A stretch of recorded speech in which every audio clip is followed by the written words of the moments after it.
So Scout and I have found a campsite. I'm 85% sure that we are in the George Washington National Forest. 100% sure that we're in Virginia. We're on our way back from Maine. James flew Saturday, put Sarah and Johnny on a plane this morning in Philadelphia. Seems like it was a week ago. And then Scott and I kept driving. We are in Virginia. I think we're in George Washington National Forest. A couple things. So the Tundra is loaded because we're moving back from Maine. And a couple things I noticed. So the basket is full. I've got all of our Patagonia bags up there, and then I've got this little mesh net over the top of it. I really don't want to look inside of them because we had a massive storm in Pennsylvania yesterday. And it rained and rained and rained. I probably will peek inside to see how wet things are. Here is the bigger problem, though. Let me show you this. If you watched any of my other videos, you know that I travel pretty light. Well, that is not the case when you're traveling with Sarah.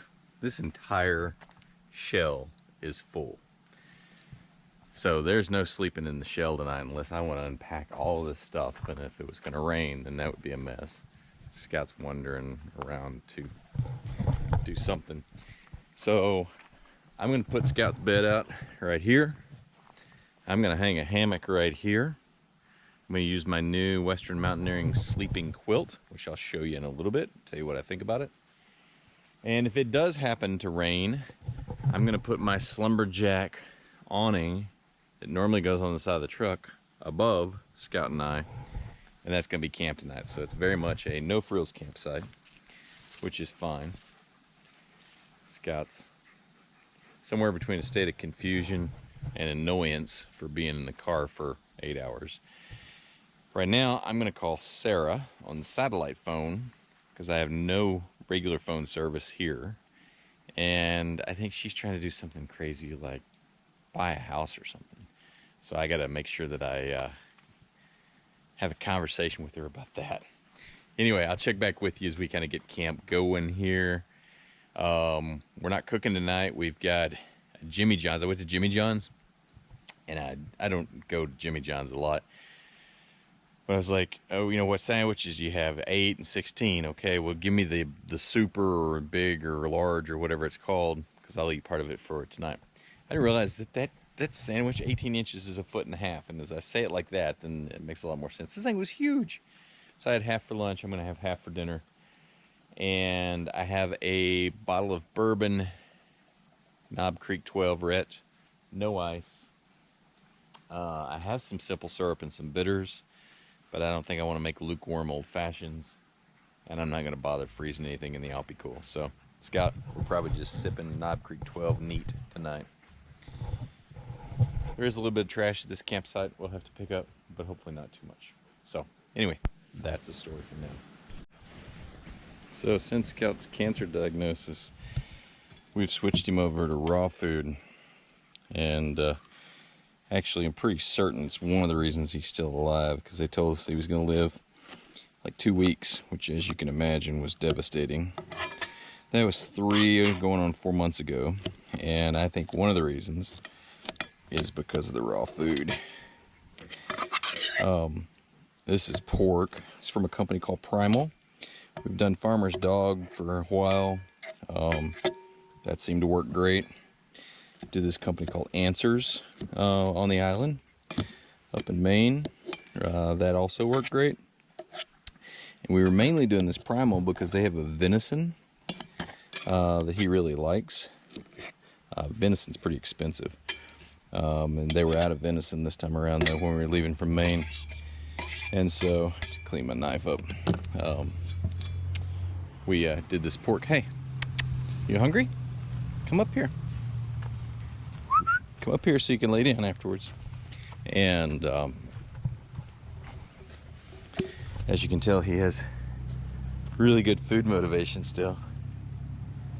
But yeah, it seems to help him quite a bit. He doesn't shed anymore, which is crazy, because that dog shed like nobody's business. And but he does not shed at all anymore. There's a N95 mask in the forest. So I think mask can be a good thing. I'm not sure that they help anybody being thrown down in the forest though. So whatever you think about masks, don't throw them in the forest. So in addition to the gigantic sandwich from Jimmy John's, that whole bag is half, and the Knob Creek 12, I discovered in the truck some high-end chocolate from Trader Joe's that Sarah had acquired somewhere along the way in Maine, and that made it into a supply bag in my truck. So that's gonna be pretty exciting, Scout. This is gonna be camp tonight. I hope the bugs aren't bad, because I have no netting. One of the things I really like about having the Tundra set up the way that it's set up is I can pretty well not just sleep in the shell, but come up with about any camp configuration you can imagine. Just because I always have everything with me. So this is going to be camp tonight. Like I said, if it really rains, I'm kind of being cavalier about it. If it rains, then I'll put over the awning top up there. I was going to show you something else on the Tundra. I'm trying to remember what. I remember what. We were going to check on those Patagonia bags and see how they fared through the storm last night. So let's fold this seat down here. Where Mr. Scout's been laying on it. What's underneath it? A bunch of junk. It won't fold down because of his bed. Is there something under his bed? No. Clearly there's something under it somewhere. Oh. Box for my new fishing rod that I haven't done a review on for you yet. I will. Alright. Let's get up here and check this out. It was a torrential storm last night. By the way, if you have an opportunity, if you have a roof basket of any sort, you have an opportunity to get one of these kind of mesh cargo nets with the hooks on it. This thing is awesome. And oh, that was the other thing I was going to tell you. I got better gas mileage with these bags up here than I get without. Okay, so the top clothes are damp inside this Patagonia, but the bottom's not terrible. And they don't stink.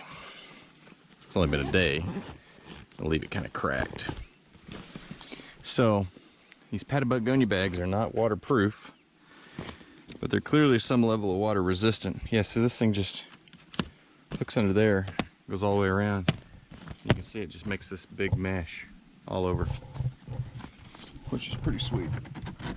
All right, I'm all over the place right now. Gear, bags, storm. It's kind of state of my consciousness is just random. All right, Scout. All right, so I will. Oh, I forgot. Told you I was going to do a review on something, or not a review, but tell you what I thought about it. And then I forgot what that was. But it was the Western Mountaineering down quilt that I'm going to use to sleep in tonight. I've not slept in it outside. It's rated to 20 degrees. It's a quilt, so it's just got a footbed. You put your feet in, and then you pull it up over you.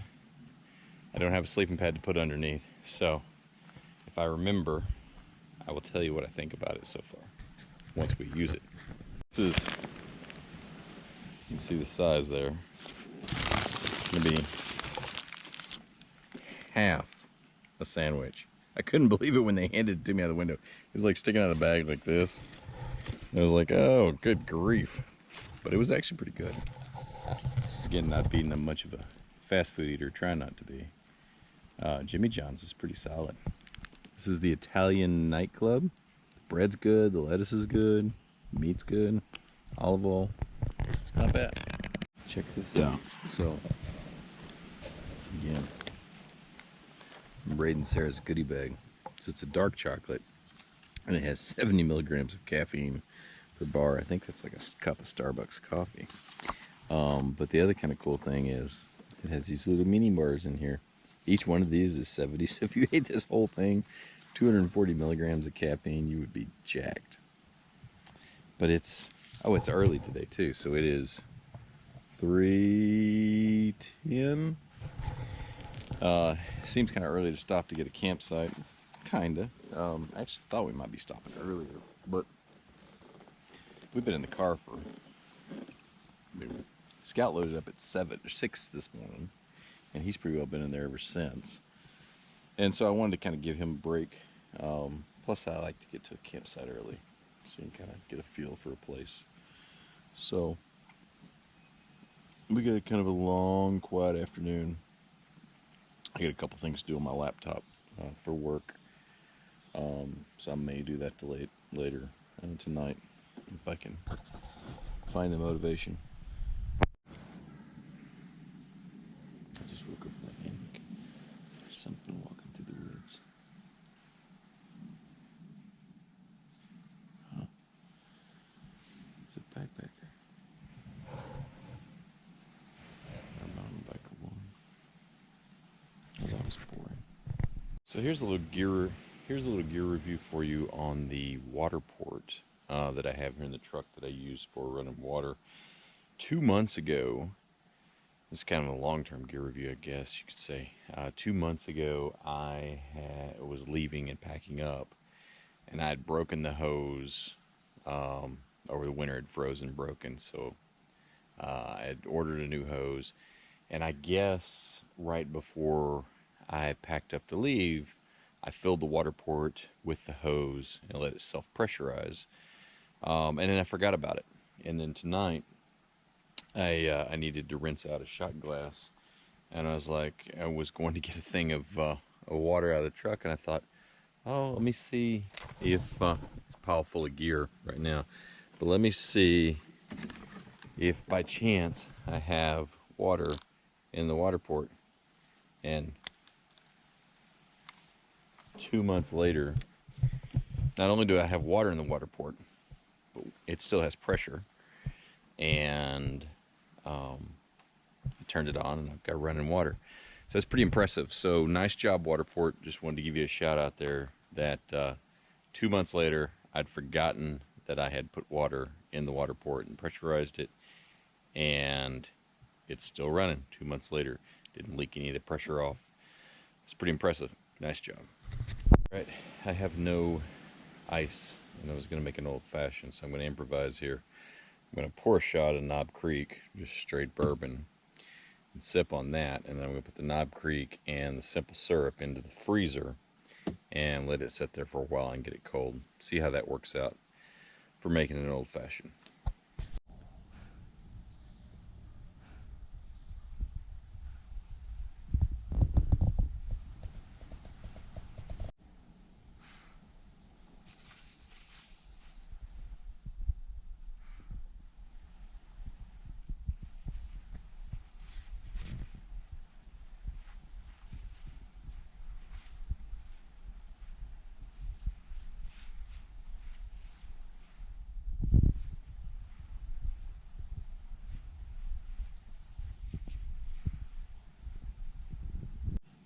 It's actually not too bad doing an old-fashioned without ice by chilling the bourbon and the simple syrup in the cooler fridge. That'll be cool. I'm impressed. Kind of changing my thinking on sleeping too. I was gonna do that down Western Mountaineering quilt. I don't think it's gonna get cold enough, so I'm probably gonna put on my Patagonia bivvy. And I have my wax canvas wool blanket with me that I may toss over me just in case it does sprinkle a little bit. And that may be the strategy. I'll keep you posted. Check this out.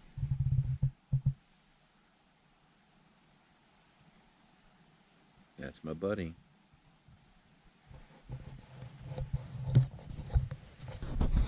I just keep having this feeling I'm being kind of cocky about this whole weather thing. So let's just actually pull the weather from, use my location, get a premium forecast here. And get forecasts. Takes a little bit to do because it's got to go up and back down. But we'll check on this in just a minute and see what the actual forecast is and whether we need to set some sort of structure up over our hammock. Heard the answer come back in. Oh, nope, that wasn't the answer. That was a text from Sarah. Let me know she received my location of where I'm camping. So the weather still is to be determined. All right, the verdict is in. I had to walk around a little bit with it. Weather. My location today looks like we're going to see a low of about 63. And there's a 23% or 20% chance of rain from about midnight on. 1 out of 5. And let's just out of giggles go into one of those.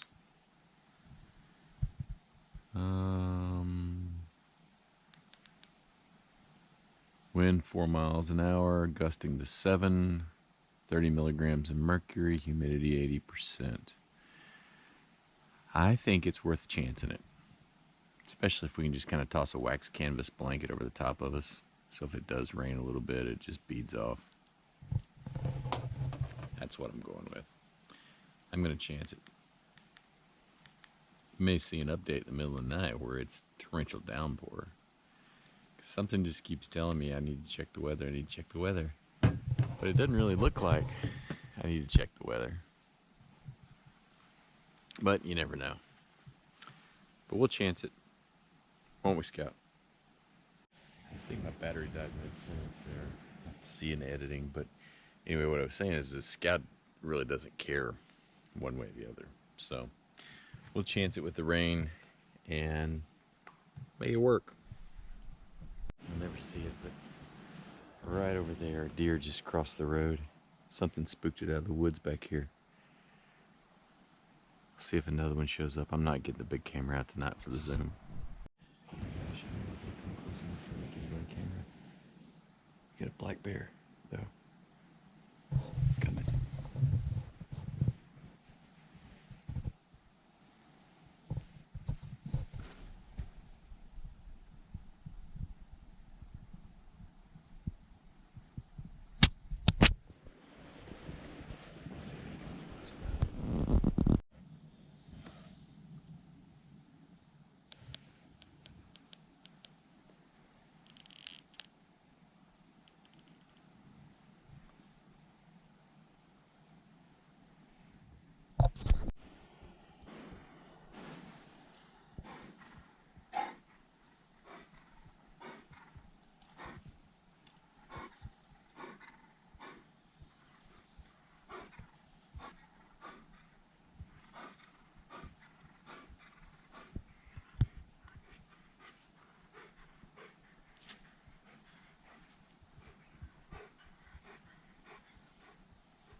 You smell the bear?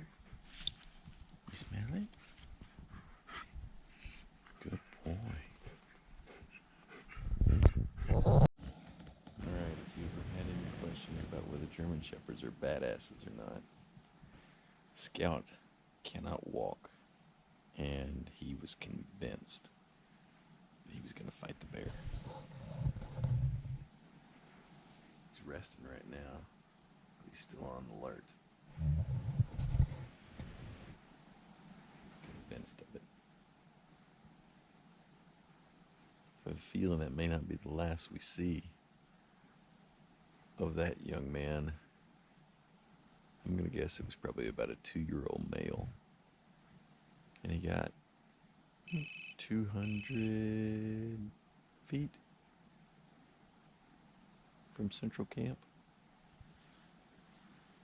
he must smell something he likes. So I gotta try to lock away as much as possible before we hop in the hammock. So I took this little guy with me to Maine and then forgot that I had it, and we didn't use it the entire summer. But we may have some fun with it tonight. There's Scouty. If you can see that. Scout, your feet are warmer than the rest of your body.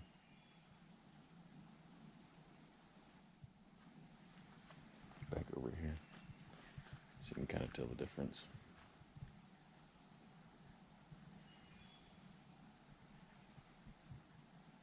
It's got 4 different modes, so you can see the trees are still warmer than the surroundings. This is like true thermal, right? So, blues and pinks. I actually kind of like, do this with holding the camera. It's white hot, black hot. I kind of like green hot. The reason I like green hot is that, now see, I just think the resolution's better.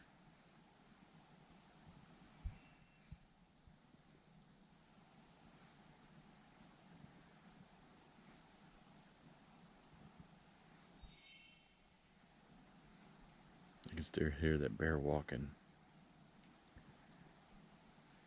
It's not huge. I'm gonna guess it's 2 years old and maybe 200, 250 pounds. This is what's cool. So, like, check out the tundra. It's been parked for a while, but the wheels, brake rotors will still be hotter. Some of the engine compartment stuff. And then when you get back here, it'll start to get cooler. And then your wheels will get hot again.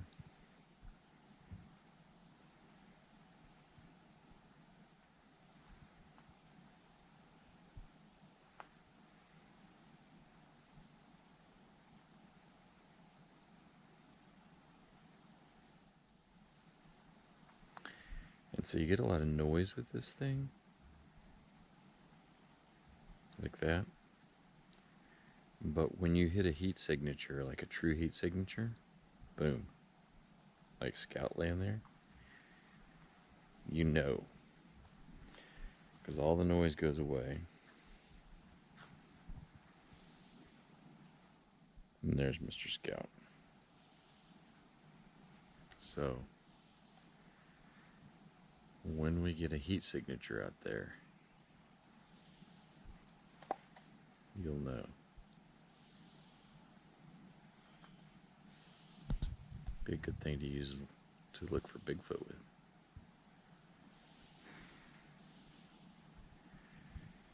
Don't you think, buddy?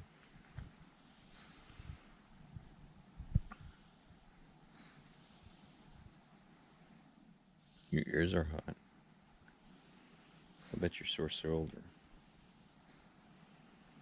Doesn't look really any feverish compared to the rest of you. It's not as hot as your feet.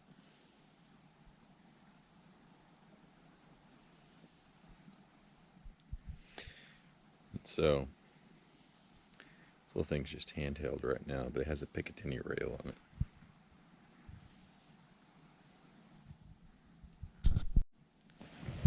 Wow, it's dark. Alright, let's see if this helps. Okay, so I got my Patagonia bivvy on, if you can see that. So, instead of doing like a big sleeping bag, I'm going to do the Patagonia bivvy. Got a little light hanging off the original out of the tent here. So there's the hammock. Got a pillow. The pillow's kind of big, but I found it in the truck. Sarah, one of the boys, left it in there. I'm going to do this blanket.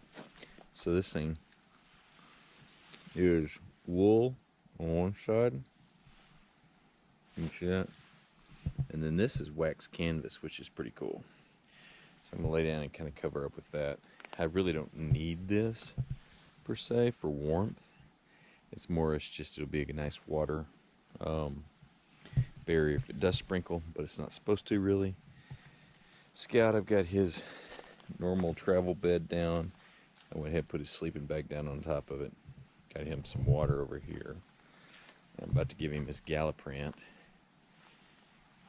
for the night. You ready for your Galliprant? And we're going to call it a night. We'll see if our Blair Witch Project, see if our little friend comes and visits us again. I'm going to guess it's probably a 2-year-old bear, 200, 250 pounds. So I think maybe his fun and games are over once he heard us and kind of realized what we were. But we're going to get the tundra kind of closed up here a little bit and call it a night. If anything cool happens, I will let you know. Otherwise, I'll see you in the morning.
I've got him.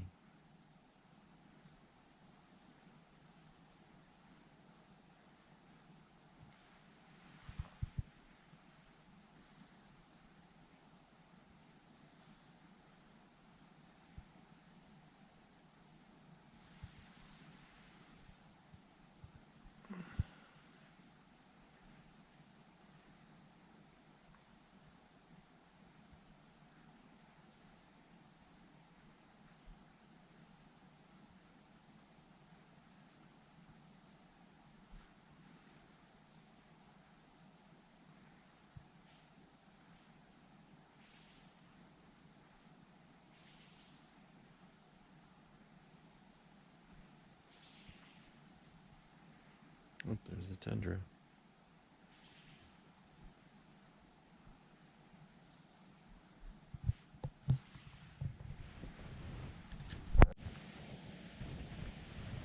Well, we survived.